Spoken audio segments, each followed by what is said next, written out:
You know that feeling when you sink your hands into the warm spring soil, the earthy scent rising up as you dream of juicy fruits dangling from branches you've nurtured all season. It's pure garden magic, the kind that makes homesteading feel like the best decision you've ever made. But last month, a story from Pennsylvania stopped me mid-weed pull.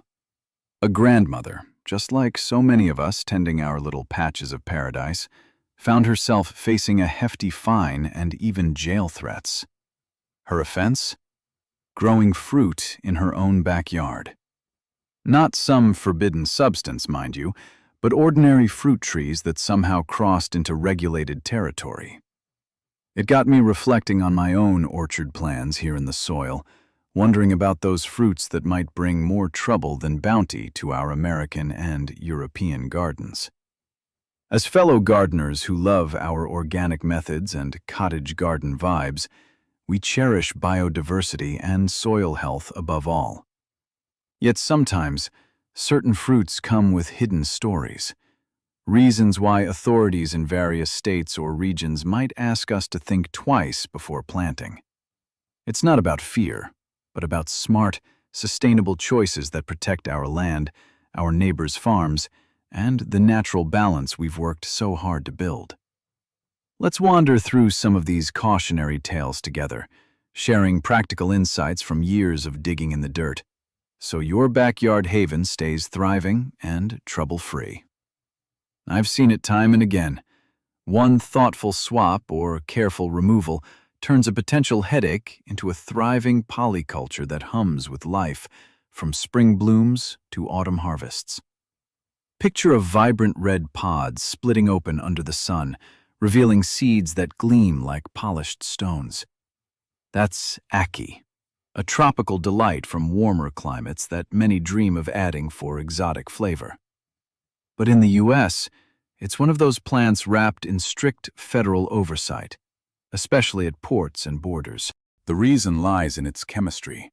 When not perfectly ripe, it harbors a toxin called hypoglycin that can lead to sudden illness, from stomach woes to more serious effects. No easy home test tells you when it's safe, so many gardeners opt for trusted native or hardy alternatives instead. In European temperate zones, similar caution applies if importing, but we focus on what grows well locally, like hardy kiwis or passion fruits in sheltered spots, for that tropical touch without the risks. I remember chatting with a gardener friend in Florida who once experimented with exotic fruits. She learned the hard way about timing harvests and now sticks to time-tested varieties that support local pollinators. For us in cooler zones, 5 through 8, common across much of America and Europe, it's about selecting fruits that enrich the soil rather than challenge regulations. Think of planting elderberries, which offer similar antioxidant power in jams and syrups, thriving in moist soils and attracting birds without the worries. The pros are the nutrient boost and easy preserves, but the cons include the need for exact ripeness knowledge that most home setups can't guarantee. So starting with soil tests for pH balance helps everything else flourish safely. Then there are the berries that have a complicated history with our forests and farms. Blackcurrants, for instance, with their deep purple gems perfect for cordials and pies. Back in the early days, they dotted many home gardens from New England to the Midwest, but they can play host to a fungus affecting white pines, important for timber in some regions. That's why certain northeastern states still have restrictions, though resistant varieties are making comebacks in places like New York. The lesson here? Always check your local extension office before planting. In Europe, blackcurrants are beloved and widely grown, showing how regional differences matter. To mimic their benefits, I suggest gooseberries or josta berries for your hedgerows. They build soil structure with their root systems and provide wonderful harvests for sustainable living. A small story from my own plot last summer. After swapping out an older bush for a resistant type, the soil felt livelier underfoot, with more earthworms surfacing after rain, a sure sign the microbial life was happy. In wetter European springs or humid U.S. Midwest summers, prune lightly in late winter to improve airflow, reducing fungal chances organically, and companion plant with nitrogen fixers like clover to keep the ground fertile without extra inputs. One of the most surprising tales involves a little berry with almost magical taste-changing properties. Miracle fruit, that tiny red wonder making lemons taste sweet. It's fascinating for experimental gardeners, but some areas like California have tight import rules due to concerns about masking food safety cues. Instead of chasing such novelties, why not focus on building flavor naturally through healthy soil? Compost teas and mulches rich in organic matter can enhance the natural sweetness in your strawberries or raspberries, giving that cottage garden abundance without gray areas. Have you ever bitten into a sun-ripened berry and felt the world slow down? That's the real magic, the kind that doesn't need tricks. For families with kids or elders in the garden, sticking to straightforward options avoids any hidden surprises. And in zones with shorter seasons, like parts of the UK or northern US, starting seeds indoors gives them a head start on flavor-packed harvests. Speaking of trees that once seemed perfect but turned problematic, the Callery Pear, with its spring snow of white blooms, was handed out freely by agencies years ago. Now, in states like Ohio and Pennsylvania, it's considered invasive, forming thorny thickets that crowd out natives. Birds spread the seeds, and suddenly your woodland edge becomes a monoculture. I've seen it happen in a neighbor's abandoned lot. What started as ornamentals took over, reducing the diversity we strive for in organic gardening. The fix?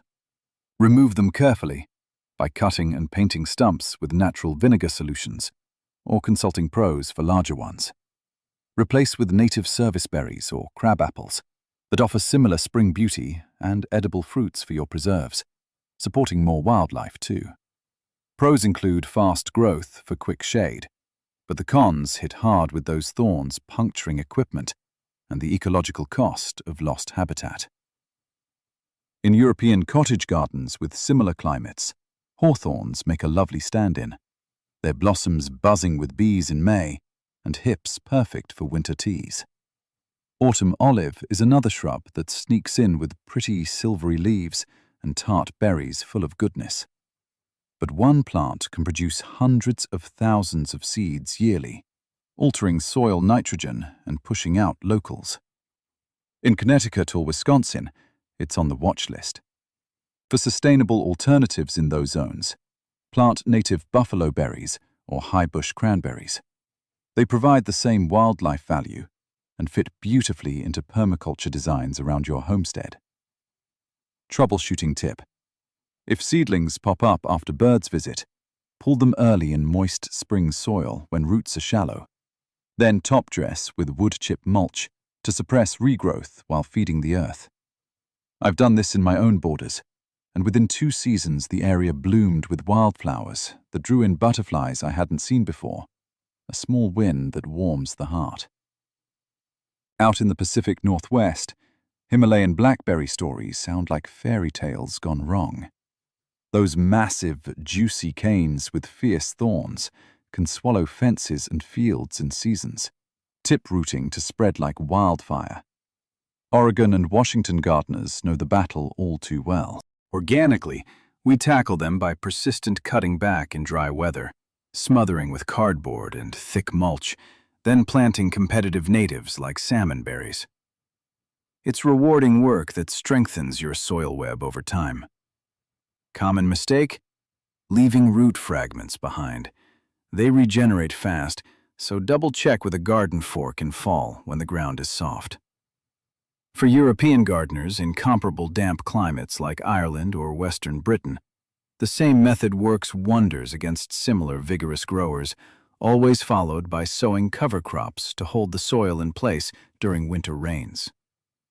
Further west, Russian olive steals water in arid lands of Colorado and Utah, its silvery fruits tempting birds but drying streams.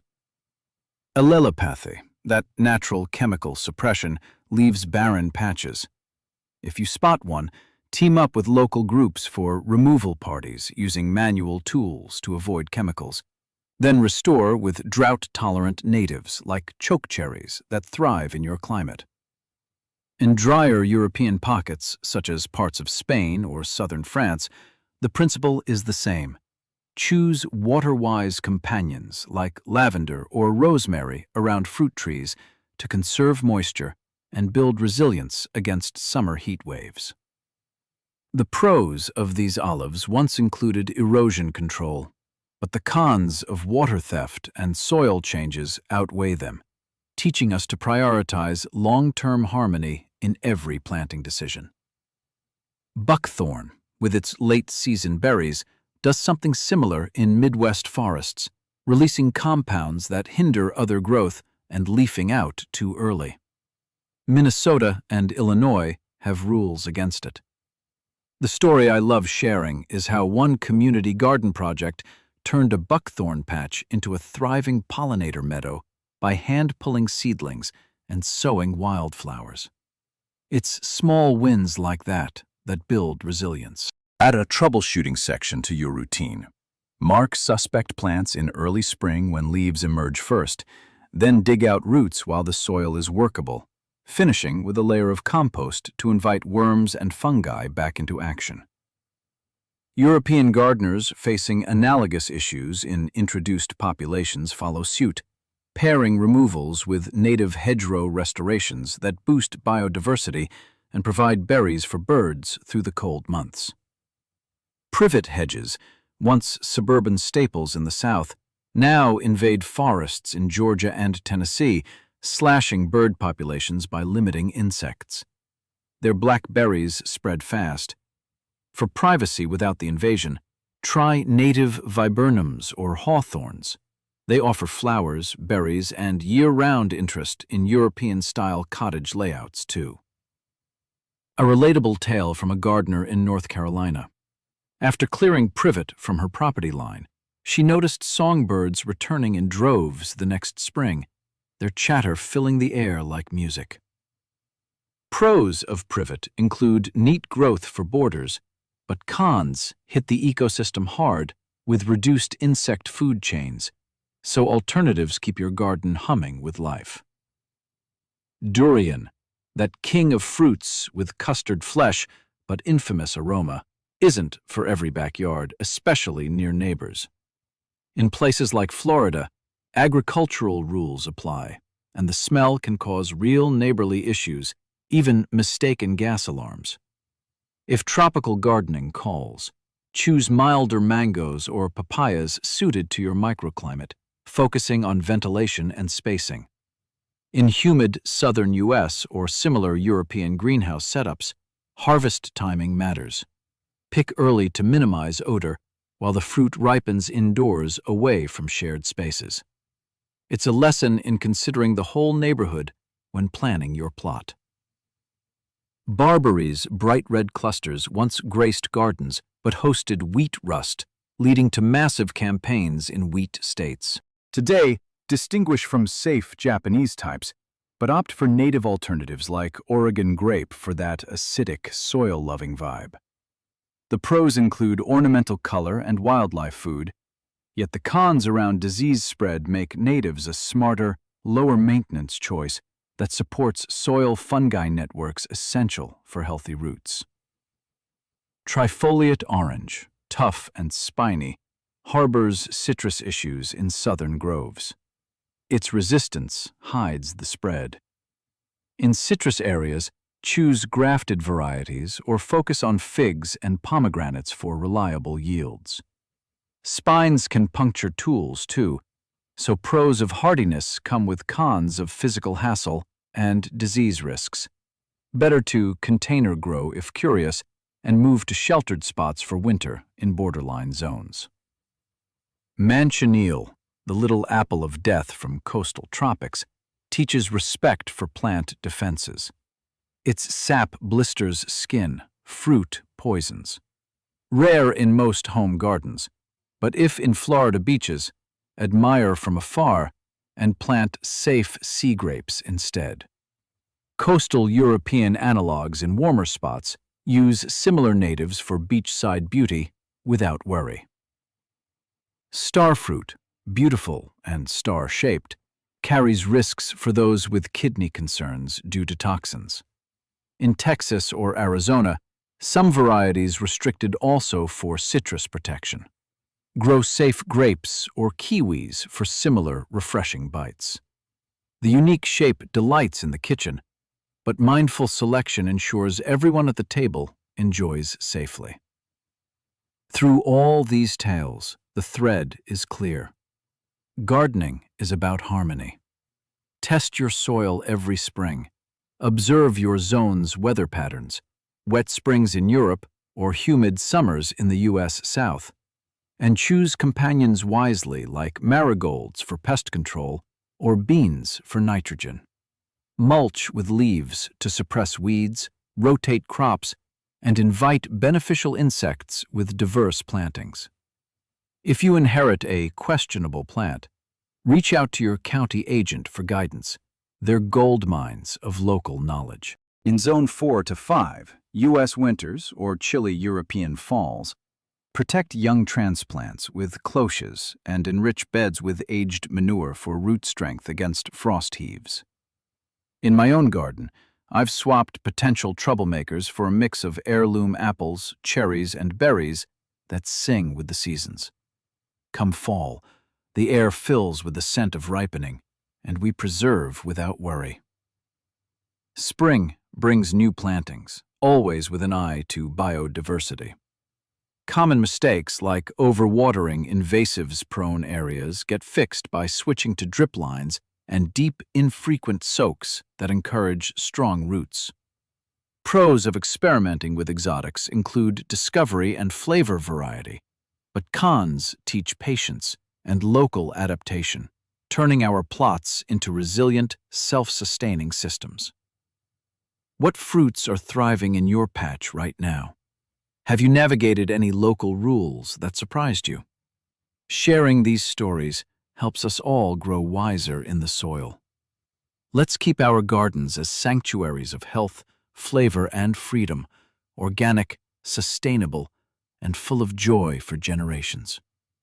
There's nothing quite like biting into fruit from a tree you planted yourself, knowing it's safe and soul-nourishing. Get out there, dig deep, and create your own abundant haven, one mindful choice at a time. The soil remembers every gentle act of care, rewarding us with harvests that connect us to the land and each other through every delicious bite.